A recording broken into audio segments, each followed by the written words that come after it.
Welcome to the Deborah Flora Show. Thank you so much for joining the conversation on this beautiful Colorado day. It's a day where you look at the mountains and you think this is a state worth fighting for. And that's why I'm so grateful to have my very special guest in the studio live today. I have with us Joe O'Dea, Republican nominee for Senate. Joe, thanks for being here. Deborah, thanks so much for having me on again today. Absolutely. And then we have our very special guest, Senator Tom Cotton from Arkansas. Thank you so much for being here. Thank you. It's great to be back in Colorado, and it's great to be campaigning with Joe O'Dea. I'm looking forward to Colorado and sending him to the United States Senate in November. Well, we sure need to retake it, and we're definitely going to talk about that coming up. We're going to have two segments where we're going to talk about the current state of affairs of what's going on in Washington. We're going to then talk also about the key to retaking the Senate, which can run straight through Colorado, why this is an important race. You also are here for an event this afternoon. I want to let listeners know that today, I think the doors open at 3:45. There is going to be an event, both with Joe O'Dea and Senator Tom Cotton, talking about the fentanyl crisis, the border crime. We know that is huge here. You can go to joeodea.com to RSVP. That is today. Doors open at 3:45. You won't want to miss it. Well, I'm going to jump right in first with you, Senator, because there is so much that is going on that needs to be fixed, which is why Joe is here with us as well. First of all, I just want to start out, by the way, by thanking you for your military service, because we definitely want to honor veterans on this show. And as I shared earlier, you were in the 101st Airborne Division. My husband was 82nd Airborne. We'll let you guys duke it out as to which was best. But, you know, I found it interesting in your story that you joined and left your legal practice right after 9/11. You also served at Arlington Cemetery. And just with the state of affairs in our country, why is it so important that we remember and honor our heroes? Well, we've had troopers throughout our history that have sacrificed a lot, and many of them have sacrificed everything they have to ensure that we can live here in freedom, that we have a free government, and we can exercise the rights that God endowed us with. And if it wasn't for our military over the generations, then we wouldn't have any of those things. We'd be remiss if we didn't remember to thank those, especially those who sacrificed their lives and their Gold Star families so that we could all live here in freedom and have this kind of conversation through the free media and cast ballots freely in this upcoming election. Yeah, without a doubt. I always think about that phrase, a nation who forgets its heroes is destined to be forgotten. And, you know, Joe, your dad served in the police force, so that's another type of hero out there. It certainly is, and we've got a lot of brave people that are trying to keep us safe right now. We just lost another Coloradan here a couple weeks ago, and I think they put him to rest yesterday. Not a good situation. It's dangerous, and they are our heroes. They are our heroes. They are, my goodness, and they're standing literally that thin blue line or that line of the military keeping us safe. Speaking of the military, one of the things that absolutely just got me hot under the collar, which happens on the show a lot, but especially last summer, was the debacle of the Afghanistan withdrawal. And, you know, when you look at the fact that there's always 3 steps to leaving a theater of engagement, it's always you take civilians, you remove them, then equipment, then the military. They really didn't do the first 2 for the most part, even giving away $85 billion worth of equipment to the Taliban. Here's my question for you, Senator Tom Cotton, because, you know, you are on the Armed Forces Committee, and we thank you for your service there. General Milley is still the chair of the Joint Chiefs of Staff. What do we need to do to make sure that someone is held accountable for what happened there? Well, unfortunately, the main accountability rests with Joe Biden. I think you have to look at Joe Biden as the reason why we saw that fiasco in Afghanistan last year. Remember that in 2009, when Barack Obama was trying to settle on an Afghanistan strategy, Joe Biden was a poisonous influence, as former Secretary of Defense Bob Gates said. He was the one person that thought we should simply cut and run and do something like he ultimately did in 2021. So the military didn't get everything right last year in Afghanistan. They did a lot better job than the State Department did, though. The State Department is responsible for non-combatant evacuations, and the State Department, with Joe Biden's very close advisor, Tony Blinken, the Secretary of the State, simply did not plan in advance to get out thousands and thousands of Americans and green card holders and their families, to say nothing of the Afghans who had served with us in Afghanistan. And in fact, it was so botched that they ended up screwing it up coming and going. So we left behind thousands who deserved to get out. We brought out thousands who didn't deserve to get out, and now they've committed crimes here in America. Some of them are even on the terrorist watch list. The responsibility for that decision, though, lies foremost with Joe Biden. And the best way to hold him accountable, to rebuke him, to show him that we haven't forgotten that fiasco and all of its follow-on consequences, is to repudiate his party this fall. Yes. And Colorado's voters can do that this November by voting for Joe O'Dea. Yeah, I absolutely agree. I mean, that's the great thing is I always tell people anger is just the thing telling us something is wrong, and then we have to do something with it. And as much as that is infuriating, we can make a difference. We can retake the Senate. We can retake the House, and then we can nullify the last few years of the Biden presidency. Speaking of the military, right here in Colorado Springs, my dad's a lieutenant colonel in the Air Force. Our Air Force Academy, we just found out, obviously, has such a woke curriculum going on that the cadets are not even supposed to say mom and dad. They're supposed to say caregiver or parent. I mean, I'm a mom. I've earned that title, and everybody should be able to call their parents mom and dad. You actually wrote a letter to the superintendent of the Air Force Academy. Has there been any response, and what can we do about this wokeness in the military? Well, I want to know if the superintendent was aware of it, and if he wasn't, what he plans to do. As is always the case, a hallmark of leadership is not simply being aware of everything that's happening in a vast organization, but when it's brought to your attention, taking remedial action. And no Air Force Academy cadet should be subject to that kind of politically correct indoctrination. It brings discredit on the Academy and on the Air Force and our military. Stuff like that is part of the reason we're in the middle of a recruiting crisis. When you add in the witch hunt for so-called political extremists and the vaccine mandates on top of the Afghanistan fiasco, it's no surprise that Joe Biden's Pentagon is facing a recruiting crisis like we haven't seen in decades. Yes. And again, if we win back the Congress this fall, in part by electing Joe O'Dea here in Colorado, there's going to be a lot of hearings about exactly what's been happening in our military. And I can tell you that we get a lot of anonymous tips and contacts from people throughout the ranks, from privates through generals, who are very troubled by what they see at the civilian leadership in our military. There should be one simple standard that every trooper knows, whether they're the newest private or the most senior general officer, and that is our military has zero tolerance for any kind of discrimination, harassment, or disrespectful treatment. That's what the training I got when I was in the military. I'm sure that's what your husband got as well. It doesn't need to have anything more than that. And then it needs to get back to the military's core mission, which is preparing for wars and winning wars. Yeah. And every moment we spend on this kind of politically correct indoctrination is a moment we're not spending to prepare our sons and daughters to be ready for that next war. Oh, I completely agree. We were talking the other day about how we need to focus on macroaggressions, like those who want to take our country out, not microaggressions of the very, very few minorities. So that is certainly something that is keeping us from being ready the way we should be. By the way, if you're just tuning in, this is the Deborah Flora Show on News Talk 710 KNUS. My very special guest in studio, we have Republican nominee for Senate Joe O'Dea with us, as well as Senator Tom Cotton from Arkansas. Well, you gentlemen this morning, went on a ride with the Jeffco Sheriff's Department, and we know right here in Colorado, we're seeing the ravages of an open border policy with the fentanyl crisis. Joe, can you tell us a little bit about that and what you all saw? Sure. It's pretty eye-opening. We spent an hour or two with a good patrolman, took us around, and the number one concern that they're seeing is fentanyl, and they're having to show up at 2 and 3 times a week for an overdose, which is really traumatic. It's traumatic on the officers. There are many of our young adults. It's hard to see a 25-year-old.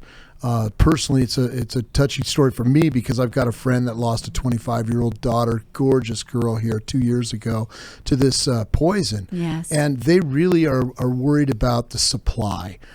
They're doing what they can with the addicts here in town and trying to get these people into treatment. But what they really need is the supply chain choked off. And it's coming straight across this border.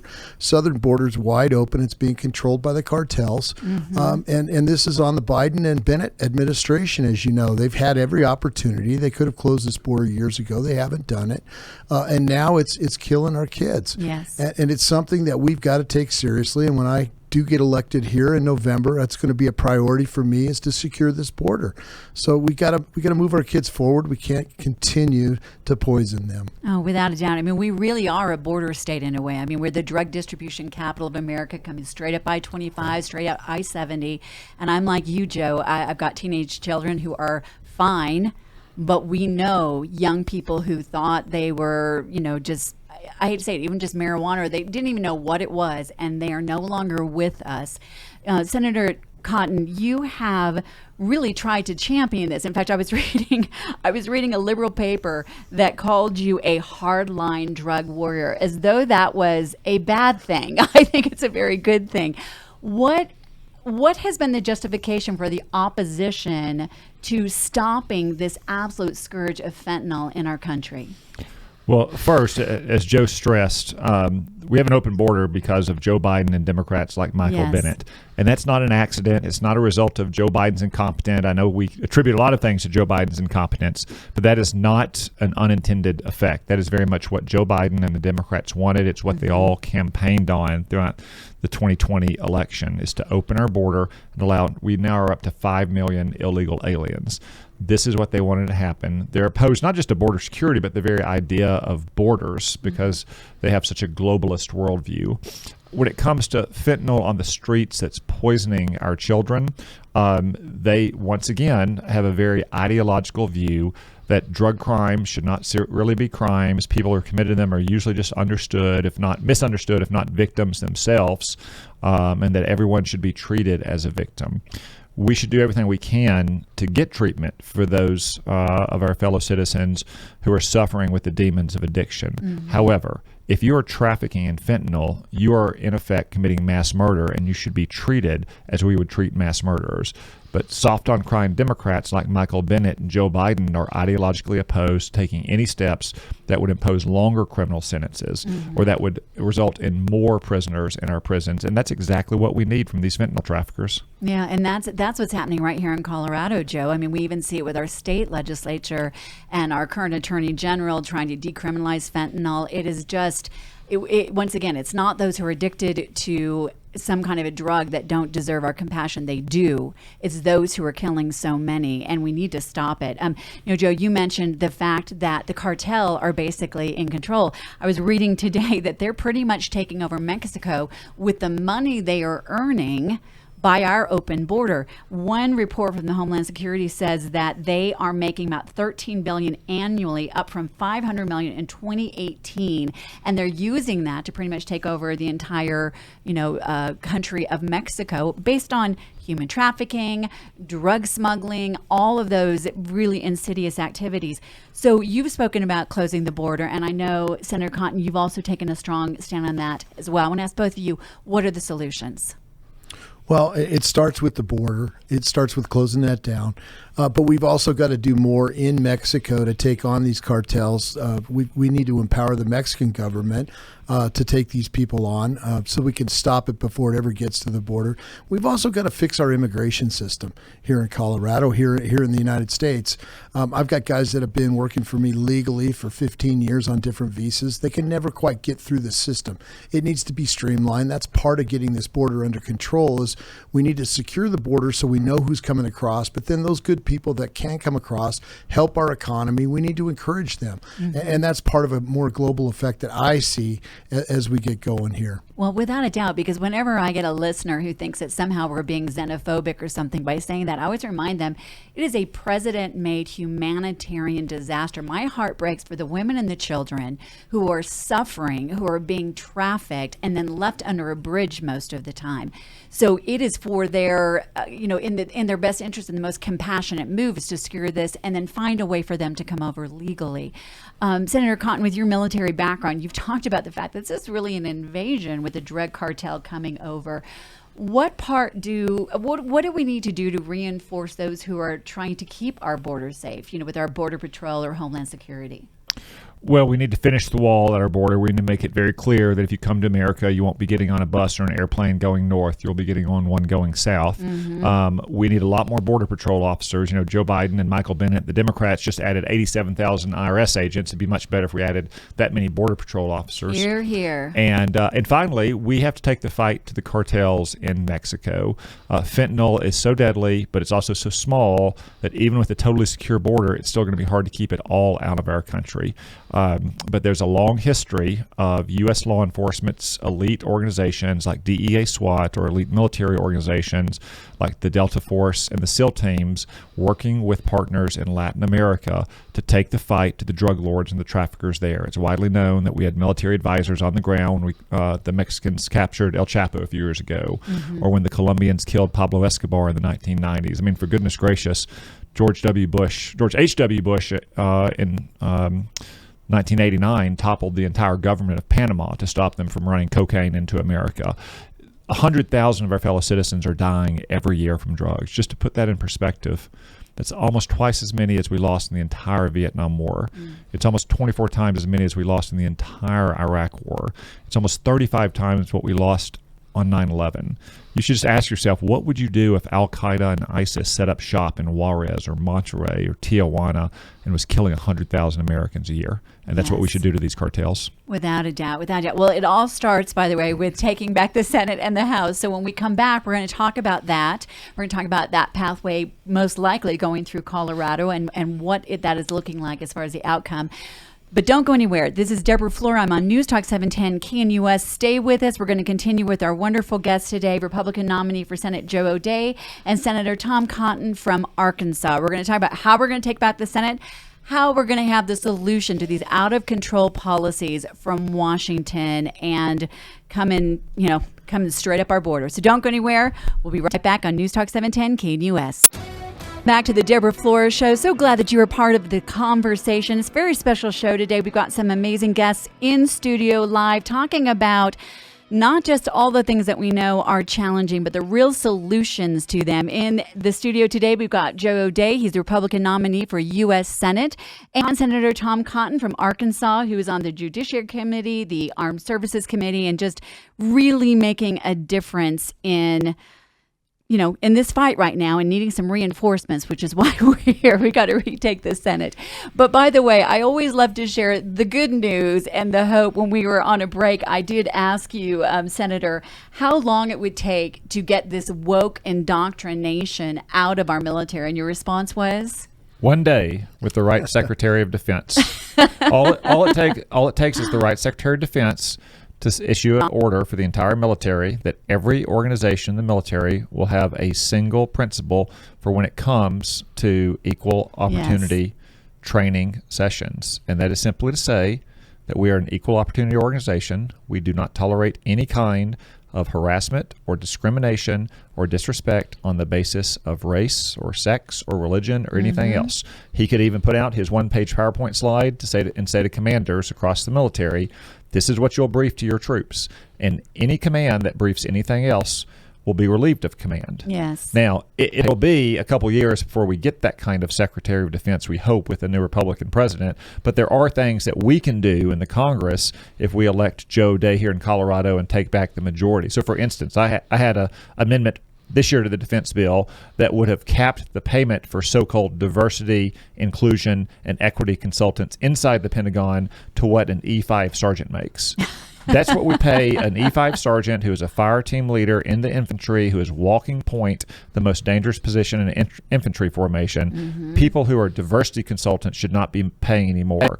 Democrats voted it down because, like Mike Bennett, they think that these people should make hundreds of thousands of dollars.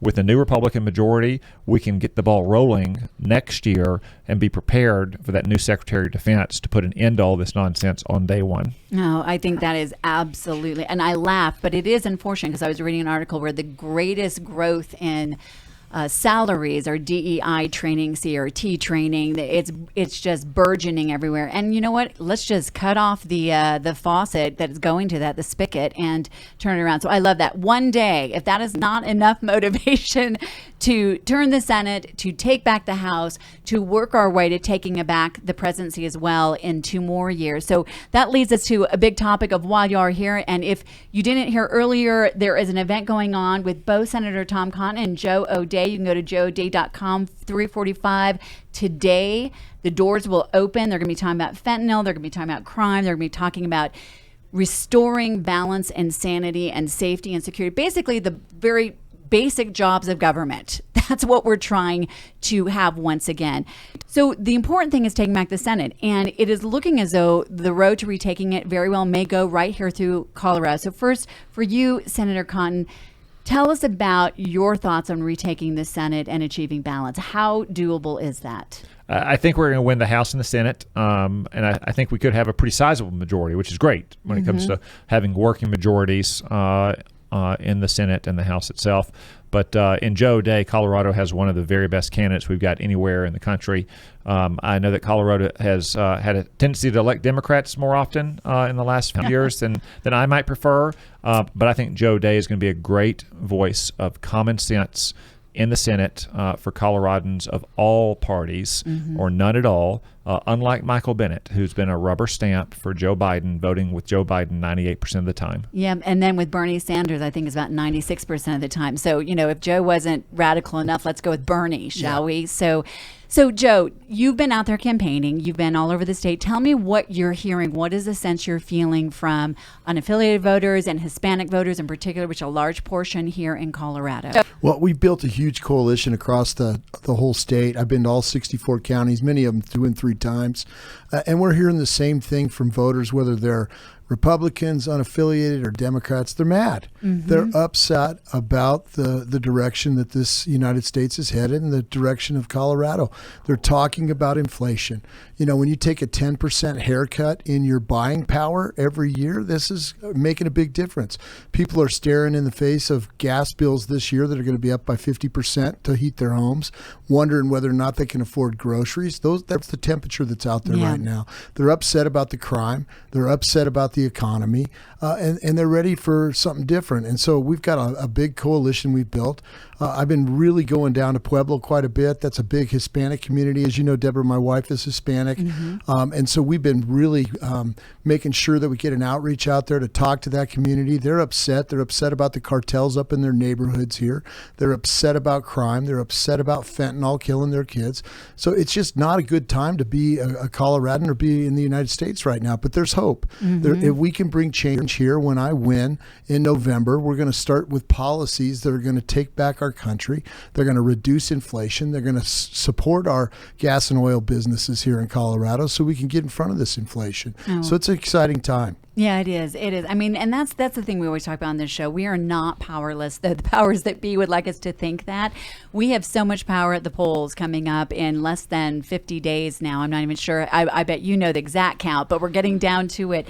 So it's very important that people get out there and vote. And speaking of the Hispanic community, education, from what I've been talking to several folks, is one of the very number one issues, safety, security. And when you look at the fact that just less than 1/3 of full-time working families can afford the basic necessities, over 50% of minorities families cannot afford to just provide the basics that are working full-time. So that's just wrong.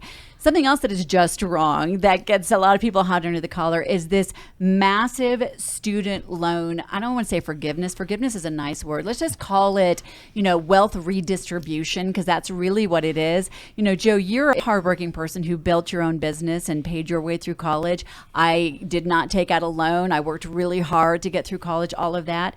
What are you finding as far as how people are responding to that when you talk to them? Well, I went to a safety meeting at our company here about 2 weeks ago when this all came to be, and talked to some of the truck drivers that drive for Concrete Express. And when I told them that, how do you feel about paying for somebody else's tuition? They were spitting nails mad. They do not want to pay for somebody else's tuition. That's just the bottom line.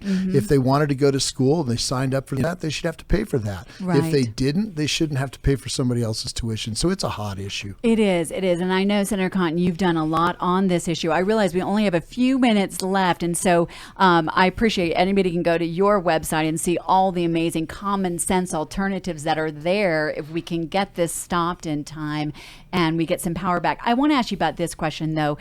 You're on the Judiciary Committee, and I'm very grateful for that. But part of your oversight, Senator Cotton, is with the Department of Justice, including the FBI. I think many people are talking about this raid that happened to this gentleman who his only crime supposedly is being a pro-life author. He was arrested, I think, by 30 armed FBI agents, if I have this story correct, in front of his children. And it was basically based on charges that were dropped by the local courts.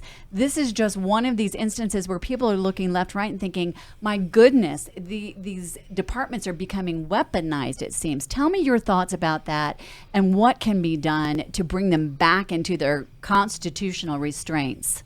Yeah, this is a very troubling report out of Pennsylvania. The FBI SWAT team apparently descended on this pro-life pastor's home to arrest him with guns drawn in front of his children and the rest of his family. All, mind you, on an incident that happened almost a year ago, about which he and his attorneys had already been consulting with the FBI and the Department of Justice. We're going to get to the bottom of this. It's very hard to understand what possible circumstances could have justified this kind of arrest tactic. I will say it does seem to be part of a pattern of the FBI and the Department of Justice using incredibly aggressive tactics whenever their target is a political opponent of the Biden administration. We have not had a single hearing on the Judiciary Committee to inquire into these troubling reports. That's going to change when we elect Joe O'Dea and a Republican majority to the United States Senate. Unfortunately, the senior leadership of the FBI and the Department of Justice has a lot to answer for. Yes. And I hear that not just from concerned Arkansans, I hear that from FBI agents, people that I knew earlier in life who went on to serve in the FBI and still do, or the FBI agents who have passed through Arkansas over the years that I've gotten to know in my visits to their offices. They are very disturbed by what they see from their politicized leadership in Washington. Yeah, I think it's very much like the military. You were saying, if we can get rid of the politicized leadership, the rank and file just want to serve. They just want to do their job, which they signed up for in the first place. So I appreciate it. Well, we have to head to a break, but I just want to say I do think one of the things I look forward to the most when we retake the Senate is watching the hearings that will begin to happen, because I'm not a litigious person, but when we have such out of control power grabs happening, we have to take it to the courts, we have to take it to the hearings, and that's one of the things that the Senate does best. So I thank you both for being here. Thank you so much, Senator Tom Cotton, for joining us, for coming out, and thank you, Joe, for being on the show as well. I really appreciate it. Deborah, thanks for having us. You got it. Thank you, Deborah. Thank you so much. Well, don't go anywhere. When we come back, we're going to open up the phone lines, 303-696-1971, 303-696-1971. And if you missed any of the interview, go to our website, 710knus.com. I'm Deborah Flora on News Talk 710 KNUS.